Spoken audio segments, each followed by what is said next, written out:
Hello students, आज का जो टॉपिक है BA part third paper second geography of India का इम्पोर्टेंट क्वेश्चन परीक्षा की दृष्टि से, यूनिवर्सिटी एग्जाम की दृष्टि से भारत में जनसंख्या के वितरण प्रारूप का विस्तृत विवरण देते हुए उसके लिए उत्तरदायी कारकों का विवरण दीजिए। तो हमें भारत की जनसंख्या के जो कारक हैं और जनसंख्या वितरण प्रारूप कहाँ पर कितनी जनसंख्या पाई जाती है, इसका हम अध्ययन करेंगे। तो सबसे पहले जनसंख्या वितरण के प्रारूप, इसके अंतर्गत हमने 5 भागों में विभाजित किया है। अति न्यून घनत्व वाले जो क्षेत्र हैं, इसके अंतर्गत 100 से कम व्यक्ति प्रति वर्ग किलोमीटर क्षेत्र वाले क्षेत्र सम्मिलित किए गए हैं, जिसके अंतर्गत मुख्यतः अरुणाचल प्रदेश, मिजोरम, अंडमान निकोबार द्वीप समूह तथा सिक्किम आते हैं। ये जनरली नॉर्थ ईस्ट स्टेट्स हैं और इसके अलावा अंडमान एंड निकोबार द्वीप समूह बंगाल की खाड़ी का द्वीप है।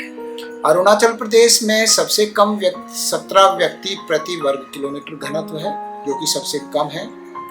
यह भारत के सुदूर उत्तर पूर्व में एक पर्वतीय और वनों से घिरा हुआ क्षेत्र है, जहां बहुत तेजी से नदियां बहती हैं। नदियों की गति बहुत तीव्र है। बांग्लादेश और म्यांमार की सीमाओं के बीच स्थित मिजोरम भी इसी प्रकार अरुणाचल प्रदेश की तरह ही कम बसावट वाला क्षेत्र है। अंडमान एंड निकोबार द्वीप समूह भारत की मुख्य भूमि से दूर पश्चिम बंगाल की खाड़ी में स्थित है। यहाँ भी जो स्थलाकृति है उबड़ खाबड़ और उष्ण व आर्द्र जलवायु मानव बसाव तथा विकास के लिए अनुकूल नहीं है। इसी प्रकार से जो हिमालय क्षेत्र में स्थित सिक्किम में भी जनसंख्या घनत्व लगभग 100 व्यक्ति प्रति वर्ग किलोमीटर के आसपास पाया जाता है। तो ये जो नॉर्थ ईस्ट के स्टेट्स हैं, इसमें अरुणाचल प्रदेश, मिजोरम, सिक्किम और द्वीप में अंडमान एंड निकोबार द्वीप समूह, जहाँ पर अति न्यून घनत्व पाया जाता है। इसके बाद में न्यून घनत्व वाले क्षेत्र, जिसमें कि 101 से लेकर और 250 व्यक्ति प्रति वर्ग किलोमीटर क्षेत्र का घनत्व है। इसके अंतर्गत नागालैंड, मणिपुर, हिमाचल प्रदेश, जम्मू एंड कश्मीर, मेघालय, छत्तीसगढ़, उत्तराखंड, राजस्थान तथा मध्य प्रदेश आते हैं। इसमें मेघालय, मणिपुर और नागालैंड, ये नॉर्थ ईस्ट के स्टेट्स हो गए। ये भारत के उत्तर पूर्वी क्षेत्र में स्थित हैं और ये पर्वतीय क्षेत्र में ये यहाँ पर पूरा क्षेत्र पर्वतीय है और घने जंगल पाए जाते हैं तथा तीव्र गति से नदियां बहती हैं, जो कि यातायात में बाधा डालती है। इस वजह से यहाँ का घनत्व कम है। हिमाचल प्रदेश, उत्तराखंड और जम्मू एंड कश्मीर भी पर्वतीय प्रदेश हैं और यहाँ पर जो पहाड़ी क्षेत्र हैं वो वर्ष भर बर्फ से ढके रहते हैं, जिस कारण घनत्व कम पाया जाता है। मध्य प्रदेश तथा छत्तीसगढ़ तथा राजस्थान की मरुभूमि, यहाँ पर भी बसावट कम पाई जाती है, क्योंकि राजस्थान में मरुस्थलीय क्षेत्र, रेगिस्तान है और मध्य प्रदेश और छत्तीसगढ़ में प्राचीन काल की चट्टानों से बने हुए उबड़ खाबड़ भाग हैं, जो कि जनसंख्या के संकेंद्रण में बाधा डालते हैं। इसी प्रकार से सामान्य घनत्व के क्षेत्र जो है, इसके अंदर आ गया 251 से और 500 की घनत्व वाले, यानी 251 से 500 पर्सन्स पर स्क्वायर किलोमीटर का घनत्व, 500 व्यक्ति प्रति वर्ग किलोमीटर क्षेत्र में। ये एक सामान्य घनत्व वाला क्षेत्र है, जिसमें उड़ीसा, गुजरात, कर्नाटक, आंध्र प्रदेश, त्रिपुरा, महाराष्ट्र, झारखंड, असम और गोवा है। इसमें उड़ीसा जो है तटीय भाग में जनसंख्या अधिक है, परंतु इस राज्य का शेष भाग उबड़ खाबड़ और वनों से घिरा हुआ है। यहाँ आदिवासी जनसंख्या के कारण आर्थिक विकास कम हुआ है। इसी प्रकार से बिहार के दक्षिण में झारखंड में छोटा नागपुर का पठार, जो खनिजों की दृष्टि से तो बहुत समृद्ध है, लेकिन खनिजों की दृष्टि से समृद्ध है और इस वजह से यहाँ पर उद्योग धंधे भी पनप गए हैं।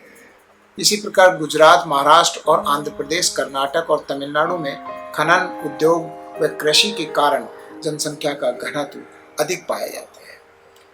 अधिक जनसंख्या घनत्व वाले क्षेत्र में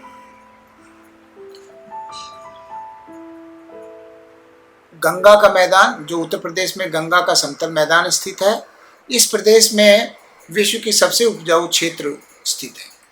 अब और यहाँ की, क्योंकि भारत की अर्थव्यवस्था कृषि पर आधारित है, इसलिए यहाँ पर जनसंख्या का जमाव बहुत अधिक हो गया है खेती बाड़ी की वजह से। और समतल भूमि होने के कारण यातायात भी अच्छे से विकसित हो गए हैं। यातायात की वजह से औद्योगिकरण और नगरीकरण भी हुआ है। पंजाब व हरियाणा में कृषि उन्नत अवस्था में है तथा उद्योगों का भी काफी विकास हुआ है। इस प्रकार से ये जो क्षेत्र है 501 से लेकर और 1000 जनसंख्या वाला क्षेत्र, 1000 घनत्व वाला जनसंख्या है। 501 से लेकर और 1000 तक जनसंख्या घनत्व पाई जाती है। इन राज्यों में मुख्यतः कौन से हैं? केरल है, उत्तर प्रदेश है, हरियाणा, तमिलनाडु तथा पंजाब। दादर व नागर हवेली का केंद्र शासित प्रदेश भी इसी वर्ग में सम्मिलित है। उसके बाद में सबसे अधिक या अत्यधिक घनत्व वाले क्षेत्र जो है, जिसमें कि 1000 व्यक्ति प्रति वर्ग किलोमीटर क्षेत्र का घनत्व वाला क्षेत्र है, इसमें बिहार, पश्चिम बंगाल तथा कुछ केंद्र शासित प्रदेश सम्मिलित हैं। तथा केंद्र शासित प्रदेशों में दिल्ली, चंडीगढ़, पुडुचेरी, लक्षद्वीप तथा दमन व द्वीप सम्मिलित हैं। इनमें से अधिकांश इलाकों में नगरीकरण बड़ी तेजी से हुआ है। इन नगरों ने आसपास के इलाकों की जनसंख्या के लिए एक चुंबक या मैग्नेट का काम किया है। बड़े बड़े शहरों ने गांव की जनसंख्या को अपनी ओर आकर्षित किया है और आजीविका कमाने और नगरीय जीवन के लाभ उठाने के लिए लोग यहाँ पर प्रवास कर गए। नगरीकरण तथा औद्योगिकरण ने इस केंद्र शासित प्रदेशों की जनसंख्या को बढ़ाने में महत्वपूर्ण भूमिका निभाई है। बिहार तथा पश्चिम बंगाल के उपजाऊ समतल भूमि तथा औद्योगिकरण तथा नगरीकरण से यहाँ जनसंख्या का जमाव अधिक हुआ है। अब इसके बाद में जनसंख्या वितरण प्रारूप के उत्तरदायी कारण, यानी कि जनसंख्या वितरण को प्रभावित करने वाले कौन कौन से कारक हैं, उस पर हम चर्चा करेंगे। देखिए, जनसंख्या का एक साधारण क्वेश्चन है, लेकिन परीक्षा की दृष्टि से महत्वपूर्ण है, इसलिए मैं ये करवा रहा हूँ। बाकी इसमें आप जनरली अगर थोड़ी सी भी नॉलेज है तो आप इस क्वेश्चन को बड़े आसानी से कर सकते हैं। ये जो मैप दे रखा है, इसमें मैंने ये 0 से 100, 101 से 250, 251 से 500, 501 से 1000 और 1001 से अधिक वाले क्षेत्र, ये देखिए बिहार और बंगाल। तो ये सारा शेडिंग करके मैंने बता दिया है कोरोप्लेथ मैप से, और ये आपने परीक्षा में मानचित्र बनाना है। अब सबसे पहले जनसंख्या प्रभावित करने में धरातल की महत्वपूर्ण भूमिका होती है। देखिए, धरातल में पर्वत, पठार और मैदान। पर्वतीय क्षेत्रों में, क्योंकि पर्वतीय और पठारी क्षेत्र उबड़ खाबड़ होते हैं और कृषि और यातायात आदि के लिए अनुपयुक्त होते हैं, इसलिए यहाँ पर जनसंख्या कम निवास करती है। यहाँ कृषि योग्य समतल भूमि का भी अभाव होता है। यातायात मार्गों का अच्छे से विकास नहीं हो पाता। दूसरी तरफ जो मैदानी भाग है वो उपजाऊ मैदान है, जलोढ़ मिट्टी पाई जाती है, जिसके कारण कृषि का सर्वाधिक विकास हुआ है। समतल होने के कारण परिवहन के साधन, उद्योगों और आर्थिक क्रियाकलापों का मैदानी भागों में विकास हुआ है। इस वजह से यहाँ पर जनसंख्या अधिक निवास करती है, जिसका मुख्य उदाहरण गंगा यमुना का मैदानी भाग, पश्चिमी और पूर्वी मैदान के क्षेत्र है। इस प्रकार से धरातल के बाद में जलवायु भी जनसंख्या के वितरण को प्रभावित करती है।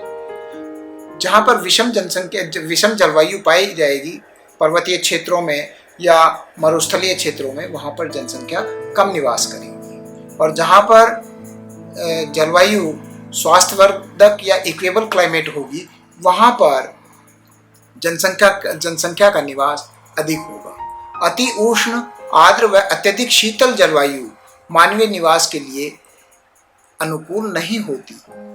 भारत के उत्तर पश्चिमी भाग में थार मरुस्थल रेगिस्तानी भाग जो है वहाँ अति उष्ण व शुष्क जलवायु के कारण जनसंख्या वितरण कम पाया जाता है, जबकि प्रायद्वीपीय भाग के पूर्व और पश्चिम में वर्षा पर्याप्त होती है और वहाँ पर इसलिए खेती के लिए पानी उपलब्ध हो जाता है और इसलिए सघन जनसंख्या पाई जाती है।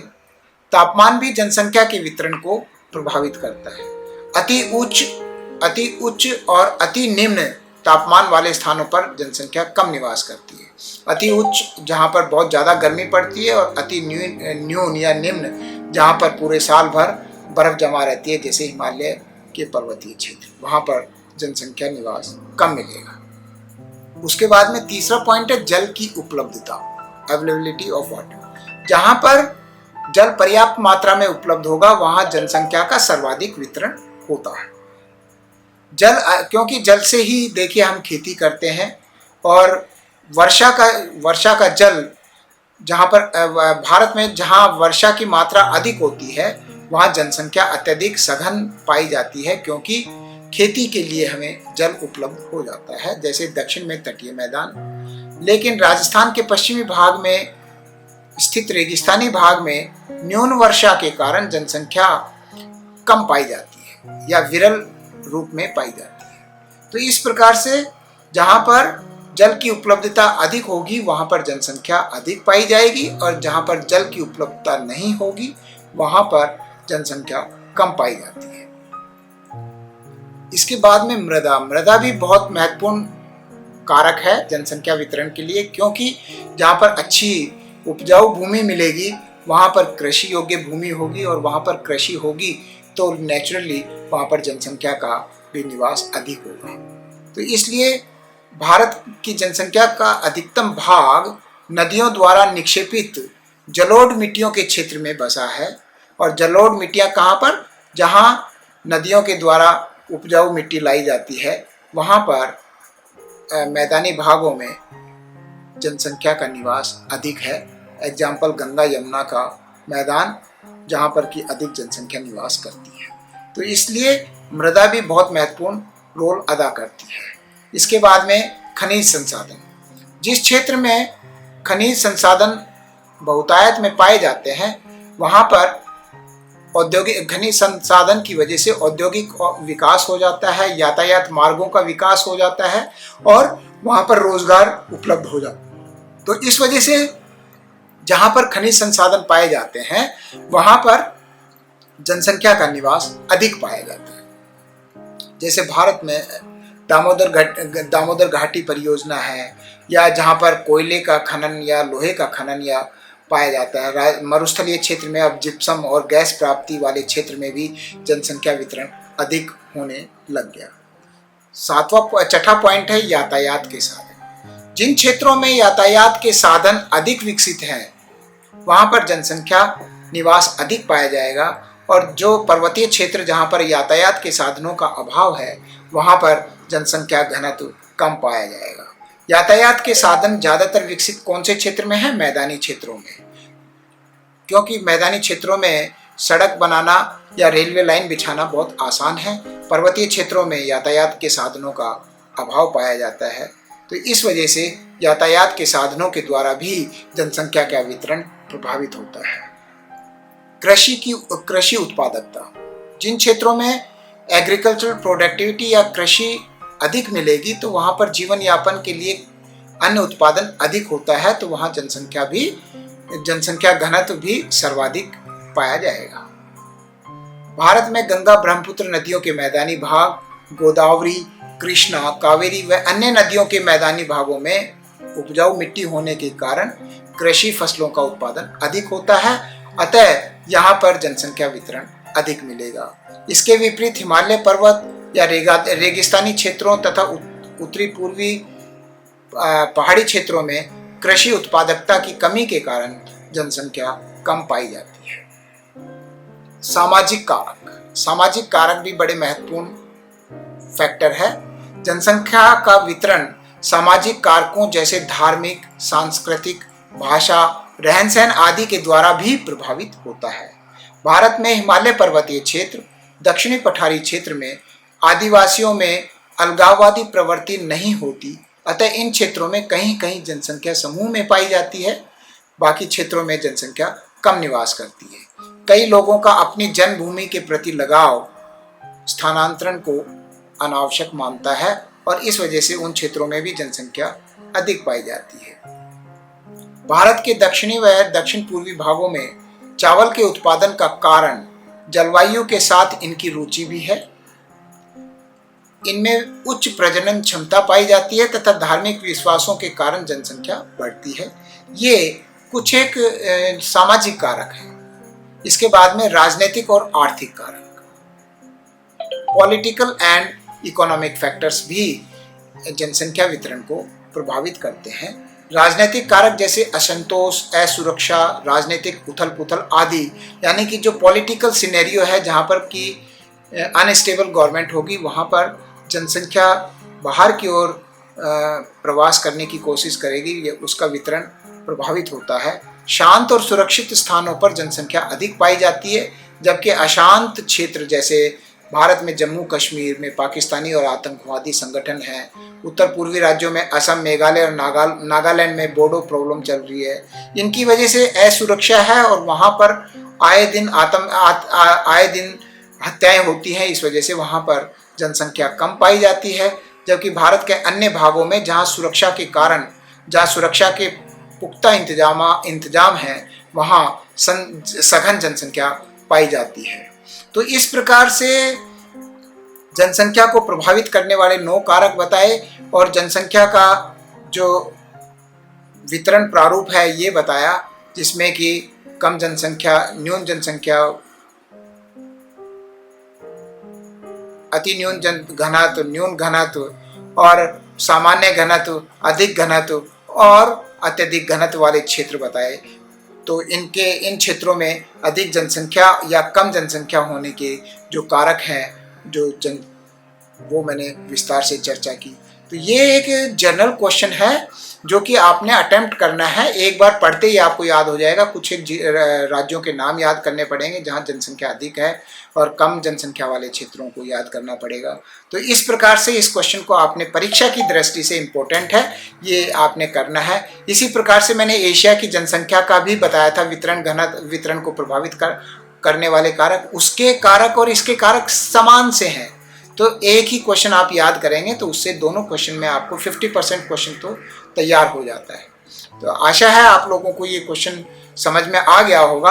आप लोगों ने अगर अभी तक मेरा चैनल सब्सक्राइब नहीं किया है तो कृपा करके चैनल सब्सक्राइब कर लें, जिससे कि मेरे को भी मोटिवेशन मिले और मैं भी आगे से आगे अच्छी से अच्छी वीडियो बनाने का प्रयास करता रहूँ।